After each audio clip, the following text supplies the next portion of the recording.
परिवर्तनी एकादशी व्रत कथा। युधिष्ठिर कहने लगे कि हे भगवान, भाद्रपद शुक्ल एकादशी का क्या नाम है, इसकी विधि तथा इसका महात्म्य कृपा करके कहिए। तब भगवान श्री कृष्ण कहने लगे कि इस पुण्य, स्वर्ग और मोक्ष को देने वाली तथा सब पापों का नाश करने वाली उत्तम वामा एकादशी का महात्म्य मैं तुमसे कहता हूँ, तुम ध्यान पूर्वक सुनो।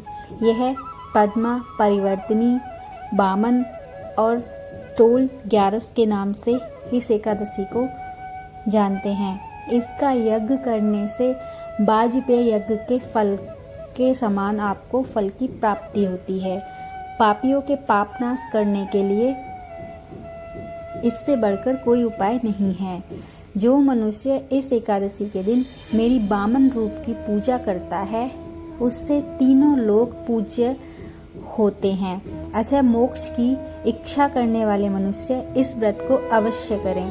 जो कमल नयन भगवान का कमल से पूजन करते हैं, वे अवश्य ही भगवान के समीप जाते हैं। जिनसे भाद्रपद शुक्ल एकादशी को व्रत और पूजन किया, उसने ब्रह्मा विष्णु सहित तीनों लोकों का पूजन किया। अतः हरिवासर अर्थात एकादशी का व्रत अवश्य करना चाहिए।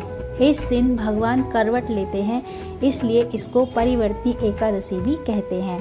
भगवान के ये वचन सुन के युधिष्ठिर बोले कि भगवान, मुझे अति संदेह हो रहा है कि आप किस प्रकार सोते हैं और करवट कैसे लेते हैं तथा किस तरह राजा बलि को बांधा और वामन रूप रखकर क्या क्या लीलाएं की। चातुर्मास के व्रत की क्या विधि है तथा आपके शयन करने पर मनुष्य का क्या कर्तव्य है, सो आप सब मुझे इस सब को विस्तार से बताइए। श्री कृष्ण कहने लगे कि हे राजन, अब आप सब पापों को नष्ट करने वाली कथा का श्रवण करें। त्रेता युग में बलि नामक एक दैत्य था। वह मेरा परम भक्त था। विविध प्रकार के वेद सूक्तों से मेरा पूजन करता था और नित्य ही ब्राह्मणों का पूजन तथा यज्ञ के आयोजन वह करता था। लेकिन इंद्र से द्वेष के कारण उसने इंद्रलोक तथा सभी देवताओं को जीत लिया। इस कारण सभी देवता एकत्र होकर सोच विचार करके भगवान के पास गए। बृहस्पति सहित इंद्रादिक देवता प्रभु के निकट जाकर और नतमस्तक होकर वेद मंत्रों द्वारा भगवान का पूजन और स्तुति करने लगे। अतः मैंने वामन रूप धारण करके 5वां अवतार लिया और फिर अत्यंत तेजस्वी रूप से राजा बलि को जीत लिया।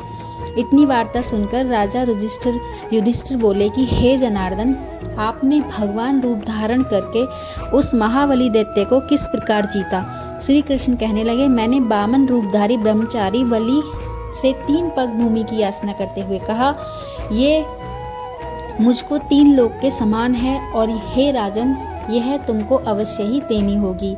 राजा बलि ने इसे तुच्छ याचना समझकर 3 पग भूमि का संकल्प मुझको दे दिया और मैंने अपने त्रिविक्रम रूप को बढ़ाकर यहाँ तक कि भूलोक में पद, भूलोक में जंघा और स्वर्गलोक में कमर, महलोक में पेट, जनलोक में हृदय, यमलोक में कंठ की स्थापना कर सत्यलोक में मुख, उसके ऊपर मस्तक स्थापित किया।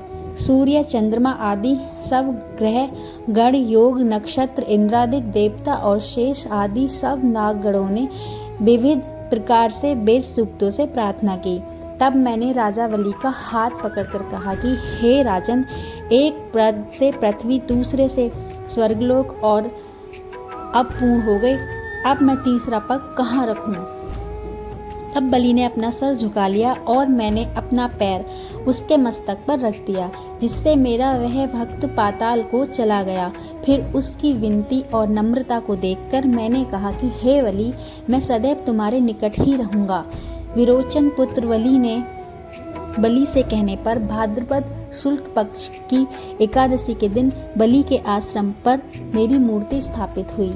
इसी प्रकार दूसरी क्षीर सागर में शेषनाग के पृष्ठ पर हुई। हे राजन, इस एकादशी को भगवान शयन करते हुए करवट लेते हैं, इसलिए तीनों लोकों के स्वामी भगवान विष्णु का इस दिन पूजन करना चाहिए। इस दिन तावा, चांदी, चावल और दही का दान करना चाहिए। रात्रि को जागरण अवश्य करना चाहिए। जो विधि पूर्वक इस एकादशी का व्रत करते हैं वे सभी पापों से मुक्त होकर स्वर्ग में जाकर चंद्रमा के समान प्रकाशित होते हैं और यश पाते हैं। जो पाप नाशक इस कथा को पढ़ते हैं या सुनते हैं उनको हजारों अश्वमेध यज्ञ का फल प्राप्त होता है। आशा है ये जानकारी आप सभी को पसंद आई होगी। ऐसे ही और इन्फॉर्मेटिव वीडियोज़ के लिए मेरे चैनल को सब्सक्राइब करें, वीडियो को ज़्यादा से ज़्यादा लाइक एंड शेयर करें और